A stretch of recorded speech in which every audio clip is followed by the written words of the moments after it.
ಹಾವೇರಿ ಜಿಲ್ಲಾ ಸಿಗ್ಗಾವಿ ತಾಲೂಕು ಬಾಡ ಗ್ರಾಮದಲ್ಲಿ ದಿನಾಂಕ 30-3-2026 ಸಾಯಂಕಾಲ 4:30 ಸುಮಾರಿಗೆ ಬಂಕನಾಥ ಸ್ವಾಮಿ ರಥೋತ್ಸವವು ಅತ್ಯಂತ ವೈಭವದಿಂದ ನಡೆಯಿತು.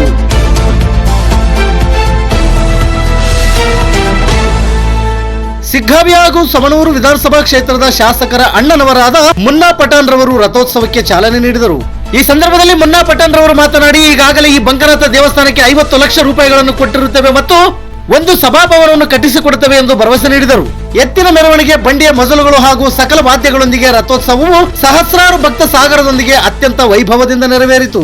ರಥೋತ್ಸವದಲ್ಲಿ ಸುತ್ತಮುತ್ತಲಿನ ಸುಮಾರು 30 ಹಳ್ಳಿಗಳ ಭಕ್ತಾದಿಗಳು ಭಾಗವಹಿಸಿ ರಥೋತ್ಸವಕ್ಕೆ ಬಾಳೆಹಣ್ಣುಗಳು ಎಸೆಯುವುದರ ಮೂಲಕ ದೇವರ ಕೃಪೆಗೆ ಪಾತ್ರರಾದರು.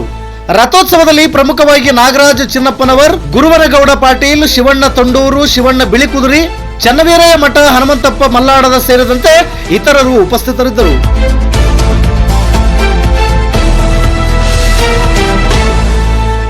ನಿತ್ಯ ನಿರಂತರ ಸುದ್ದಿಗಾಗಿ ಗರುಡ ನ್ಯೂಸ್ ವೀಕ್ಷಿಸಿ. ಸುದ್ದಿ ನಿಮ್ಮದು, ಸದ್ದು ನಮ್ಮದು.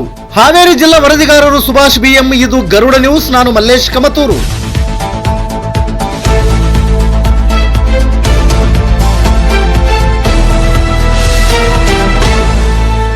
ನಮ್ಮ ಶಾಸಕರ ಅಣ್ಣವರು ಇಲ್ಲಿ ಬಂದಿದ್ದಾರೆ. ಅವ್ರು ಏನು ಮಾತಾಡ್ತಾರೆ ಇದು ಜಾತ್ರೆ ಬಗ್ಗೆ ಕೇಳೋಣ.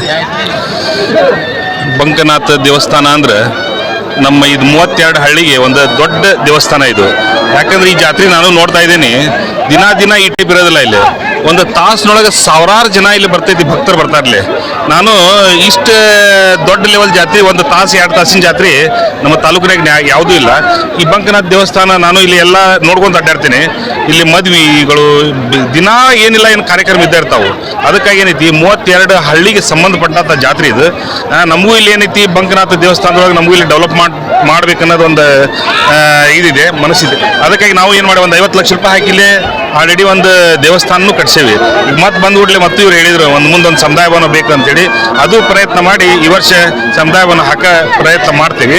ಸಿಗ್ಗಾವಿ ತಾಲೂಕು ಬಾಡ ಗ್ರಾಮದ ನಾಗರಾಜ್ ಚಿನ್ನಪ್ಪನವರು ಅಂತಕ್ಕಂಥ ನಾನು. ನಮ್ಮ ಬಾಡ ಗ್ರಾಮದಲ್ಲಿ ಪ್ರತಿ ವರ್ಷದ ಪದ್ಧತಿಯಂತೆ ಈ ವರ್ಷವೂ ಕೂಡ ಉಳಿವಿಯ ಚನ್ನಬಸವಣ್ಣವರ ಹೆಬ್ಬಾಗಲು ಎಂದು ವಿಖ್ಯಾತಿ ಹೊಂದಿರತಕ್ಕಂಥ ಈ ಬಂಕನಾಥ ಕಟ್ಟಿಯ ಬಂಕನಾಥೇಶ್ವರ ಸ್ವಾಮಿಯ ಮಹಾರಥೋತ್ಸವ ಬಾಡ ಗ್ರಾಮ ಅಷ್ಟೇ ಅಲ್ಲ, ಇಲ್ಲಿ ಸಂಬಂಧಪಟ್ಟಿರತಕ್ಕಂಥ ಬಸರಿಕಟ್ಟಿ, ಬಂಕಾಪುರ, ಹುಣಸಿಕಟ್ಟಿ, ನಿಡಗುಂದಿ, ಚಂದಾಪುರ ಸುಮಾರು 10-16 ಹಳ್ಳಿಗಳು ಸೇರಿಕೊಂಡು ಅತಿ ವಿಜೃಂಭಣೆಯಿಂದ, ಬಹುಶಃ ಈ ಬಂಕನಾಥ ಸ್ವಾಮಿ ಯಾವ ಥರಪ್ಪ ಅಂತ ಹೇಳಿದ್ರೆ, ಬಾಡ ಗ್ರಾಮದಾಗ ಒಂದು ಸಣ್ಣ ಸೈಕಲ್ ತೊಗೊಂಡ್ಬಂದ್ರು ಕೂಡ ಫಸ್ಟ್ ಬಂದು ಅವನ ಆಶೀರ್ವಾದವನ್ನು ಪಡೆದುಕೊಂಡು ಹೋದ್ರೆ ಮಾತ್ರ ನಾವು ಎಲ್ಲೇ ಹೋದ್ರೂ ಜಯ ಸಿಗ್ತೈತಿ. ಅಂತ ನಾವೊಂದು ಕಾರ ತರಲಿ, ಒಂದು ಎತ್ತಿನ ತರಲಿ, ಒಂದು ಆಕಳವನ್ನು ತೊಗೊಂಬರಲಿ, ನಮ್ಮ ಮನೆಗೆ ಹೊಸದಾಗಿ ಒಂದು ಯಾವುದಾದ್ರೂ ಒಂದು ವಸ್ತುವನ್ನು ನಾವು ತೊಗೊಂಡು ಬಂದೇವೆ ಅಂತ ಹೇಳಿದ್ರೆ ಪ್ರಥಮವಾಗಿ ಬಂದು ಬಂಕನಾಥನ ಆಶೀರ್ವಾದವನ್ನು ಪಡೆದುಕೊಂಡು ತದನಂತರ ಮುಂದಿನ ಕಾರ್ಯಕ್ರಮ ನಾವೆಲ್ಲ ಮಾಡ್ತೇವೆ.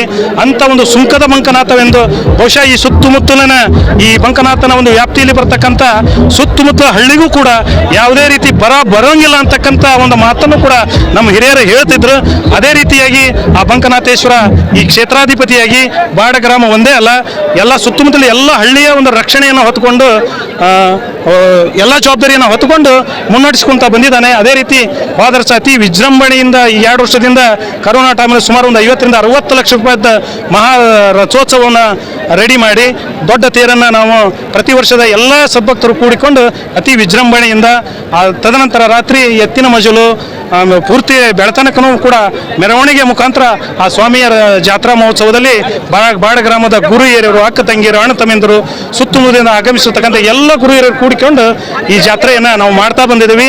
ಮೋಸ್ಟ್ಲಿ ಬಂಕನಾಥ ಯಾವ ರೀತಿ ಅದಾನಪ್ಪ ಅಂತಂದ್ರೆ, ಹಿಂದೆ ನಾವು ಆ ರೀತಿ ಅಲ್ಲಿ ಹೋಗಿ ಇಲ್ಲಿ ಬೇಡ್ಕೊಳೋದೇನಿಲ್ಲ. ಇಲ್ಲಿ ಬರದಂಗೆ ನಾವು ಏನಾರ ಒಂದು ಬೇರೆ ಕಾರ್ಯಕ್ರಮ ಮಾಡಿದ್ವಿ ಅಂದ್ರೆ ನಮಗೊಂದು ಶಾಪ ಕಟ್ಟಿಟ್ಟ ಬುತ್ತಿ ಅಂತಕ್ಕಂಥ ಒಂದು ಶಕ್ತಿಯನ್ನು ಬಂಕನಾಥ ಸ್ವಾಮಿ ಹೊಂದ್ಯಾನ.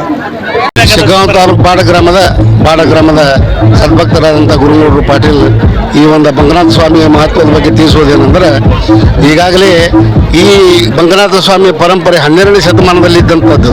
12ನೇ ಶತಮಾನದಲ್ಲಿ ಬಸವ ಕ್ರಾಂತಿ ಆದಾಗ ಬಸವಣ್ಣನವರು ಈ ಒಂದು ಬಸವ ಕ್ರಾಂತಿಯ ಜೊತೆಗೆ ಎಲ್ಲ ಒಂದು ಸಮಾಜದರಿಗೆ ಈ ಒಂದು ಬಸವಣ್ಣನ ಒಂದು ಬೋಧನೆಯನ್ನು ಮಾಡ್ಕೊಂತ ಸಂಚಾರ ಮಾಡ್ಕೊಂತ ಬಂದಾಗ ಈ ಉಳಿವಿ ಚನ್ನಬಸವಣ್ಣವರು 3000 ಮಠ ಹುಬ್ಬಳ್ಳಿಯಲ್ಲಿ ವಾಸ್ತವ್ಯ ಹೂಡಿದಾಗ ಅವ್ರ ಹಿಂದೆ ಬಂದಂಥ ನಮ್ಮ ಬಂಕನಾಥ ಸ್ವಾಮಿಗಳೊಬ್ಬರು ಯತಿಗಳು ಅವರೂ ಸಹಿತ ಅವ್ರ ಜೊತೆಗೆ ಸಂಚಾರ ಮಾಡ್ಕೊಂತ ಹೋಗುವಂಥ ದಾರಿಯಲ್ಲಿ ಇದು ಬಂಕಾಪುರ ಟು ಉತ್ತರ ಕನ್ನಡಕ್ಕೆ ಒಂದು ರಾಜ್ಯ ಹೆದ್ದಾರಿ ಇದೆ. ಈ ಹೆದ್ದಾರಿ ಮಗ್ಗದಲ್ಲಿ ದೇವಸ್ಥಾನ ಇರುವುದರಿಂದ ಯಾವುದೇ ಒಂದು ವಾಹನ ಚಲಿಸಲಿ, ಏನೇ ಒಂದು ಇದಾಗಲಿ, ಇಲ್ಲೆಲ್ಲರೂ ಒಂದು 2 ನಿಮಿಷ ನಿಂತು ಅವನಿಗೆ ಶರಣೆಂದು ಮುಂದೆ ಹೋದರೆ ಅವನಿಗೆಂದು ಅಪಾಯಕರವಾದಂಥ ಸನ್ನಿವೇಶಗಳು ಸಿಗುವುದಿಲ್ಲ, ದೊರಕುವುದಿಲ್ಲ ಅನ್ನೋಂಥ ಪ್ರತೀತಿ ಹಿಂದಿನ ಹಿರಿಯರ ಕಾಲದಿಂದಲೂ ಬಂದಿದೆ. ಈ ಒಂದು ಬಂಕನಾಥನ ಮಹಿಮೆ ಏನಪ್ಪ ಅಂತಂದರೆ, ಇವನೊಬ್ಬ ಸುಂಕದ ಬಂಗಯ್ಯ ಅಂತ ಹೆಸರಿಟ್ಟಿದ್ರು. ಯಾಕಂತಂದರೆ ಗುರುವಿ ಚನ್ನಬಸವಣ್ಣವ್ರ ಜೊತೆಗೆ ಇವ್ರೇನು ಸಂಚಾರ ಮಾಡ್ಕೊಂತ ಬಂದಾಗ ಇವರು ಈ ವಾಸ್ತವ್ಯದೊಳಗೆ ನೀನು ಇಲ್ಲೇ ಇದ್ದು ಬಿಡಪ್ಪ ಬಂಗನಾಥ, ನಾವು ಉಳಿವಿಗೆ ಹೋಗ್ಕನಿ, ನೀನು ಇಲ್ಲೇ ಇದ್ದು ಈ ಜಗತ್ತನ್ನು, ಈ ನಾಡನ್ನು ಮುಂದುವರಿಸ್ಕೊಂಡು ಬೆಳೆಸ್ಕೊಂಡು ಹೋಗ್ಬೇಕು ಅನ್ನೋಂಥ ಒಂದು ಸಂದೇಶವನ್ನು ಅವರು ಮಾಡಿದಾಗ, ಆ ಒಂದು ಸಂದೇಶ ಪ್ರಕಾರ ಈ ಬಂಕನಾಥ ಸ್ವಾಮಿಗಳು 12ನೇ ಶತಮಾನದಲ್ಲಿ ಈ ಒಂದು ಗ್ರಾಮದಲ್ಲಿ ಜನಿಸಿದ್ದಾರೆ. ಇದಕ್ಕೆ 37 ಹಳ್ಳಿಗಳ ಒಂದು ಬಾಬುಗಳಿದಾವೆ. ಎಲ್ಲ ಗ್ರಾಮದ ಹಿರಿಯರು ಬಂದು ಇವತ್ತಿನ ದಿವಸ ಈ ಒಂದು ದೇವಸ್ಥಾನದ ಜಾತ್ರೆಯಲ್ಲಿ ಭಾಗವಹಿಸಿ ಅತಿ ವಿಜೃಂಭಣೆಯಿಂದ ಮನ ಧನದಿಂದ ನಿರ್ಮಿಸಿಕೊಂಡು ಬರ್ತಿದ್ದಾರೆ. ಈಗಾಗಲೇ ನಮ್ಮ ಗ್ರಾಮದ ಸಂಪರ್ಕದನಾದ ನಾಗರಾಜ್ ಹೇಳ್ದಂಗೆ ಮೊದಲಿನಿಂದ ಇದ್ದಂಥ ಹಳೆಯ ತೀರನ್ನು ಈಗ 3 ವರ್ಷದಿಂದ ನಾವು 34,000 ರೂಪಾಯಿ ಗಂಟಲೆ ಖರ್ಚು ಮಾಡಿ ಲಕ್ಷ ಗಂಟಲೆ ಖರ್ಚು ಮಾಡಿ ಹೊಸ ತೀರು ಮಾಡಿದಕ್ಕೆ ಎಲ್ಲ ಗ್ರಾಮದವರಿಗೆ ಹುರುಪೆದ್ದು ಪ್ರತಿಯೊಂದು ಹೊಸ ವ್ಯವಹಾರ ಏನದಾವ ಅಂದ್ರೆ ಬಂಕನಾಥ ಗುಡಿ ಅರ್ಪಿಸಿ ನಾವು ಹೋಗ್ತೀವಿ ಅಂತ ನಾನು ಅನಿಸಿಕೆ. ನಾವು ಬಸವಂತಪ್ಪ ಉಪನಿಷಿ ಅಂತೇಳಿ ಮೂಕುಹಿಡಿ ಗ್ರಾಮದವರು ಶ್ರೀ ಸುಂಕದ ಬಂಕನವರು 12ನೇ ಶತಮಾನದಲ್ಲಿ ಬಿಚ್ಚವನ ಆಸ್ಥಾನದಲ್ಲಿ ಒಂದು ಸುಂಕದ ಮಂತ್ರಿ ಆಗಿದ್ದರು. ಆ ಸುಂಕದ ಕಲ್ಯಾಣದ ಕ್ರಾಂತಿಯ ಒಳಗೆ ಉಳಿಯ ಕ್ಷೇತ್ರಕ್ಕೆ ಬರಬೇಕಂತೇಳಿ ಇಲ್ಲಿ ಉಳ್ಕೊಂಡ್ರು. ಇವರ ಒಂದು ಸಂಶೋಧನೆಯ ಬಗ್ಗೆ ಬೆಂಗಳೂರಿನ ಶ್ರೀ ಬಸವಪಥ ಎನ್ನುವಂಥ ಸಾಹಿತ್ಯ ಸಮ್ಮೇಳನದಲ್ಲಿ ಇವರ ಬಗ್ಗೆ 109 ವಚನಗಳ ಸಂಗ್ರಹವಿದೆ, ಒಂದು ಸಾಕ್ಷಿ ಇದೆ. ಇದರಲ್ಲಿ ಯತೀಶ್ವರ ಅಂತ ಒಬ್ಬ ಸಾಹಿತಿಗಳು ಶ್ರೀ ಬಂಕನ ಇವರ ಕೂರುಗಳು ಶ್ರೀ ಬಾಡಗ್ರಾಮ ಹಾಗೂ ಬಂಕಾಪುರ ಹಾಗೂ ಬೈಲಹೊಂಗಲ ಇಂಚಲ ಎಂಬ ಗ್ರಾಮದಲ್ಲಿ ಅಪಾರವಾದಂಥ ಒಂದು ಭವ್ಯವಾದ ಮಂದಿರಗಳು ಇವೆ. ಇವರ ಒಂದು ಲೀಲಾ ಏನಪ್ಪ ಅಂತ ಈ ಪ್ರಾಂತದಲ್ಲಿ ಒಂದು ಆರಾಧ್ಯ ದೈವನಾಗಿ ಇಲ್ಲಿ ವಿರಾಜಮಾಗಿದ್ದಾನೆ. ಸಕಲ ಕಾರ್ಯಗಳಿಗೆ ವಂದಿಪನಾಗಿ ಇಲ್ಲಿ ಶ್ರೀ ಬಂಕನಾಥೇಶ್ವರನು ವಿರಾಜಮಾನಾಗಿದ್ದಾನೆ. ಇವತ್ತಿನ ದಿವಸ ಈ ಬಂಕನಾಥೇಶ್ವರನ ಜಾತ್ರೆಯು ಸರ್ವರಿಗೆ ಮಂಗಳವಾಗಲಿ. ನಾನು ಶೇಖಣ್ಣ ಕುಂದೂರು ಸಾಕಿನ ಬಾಡ.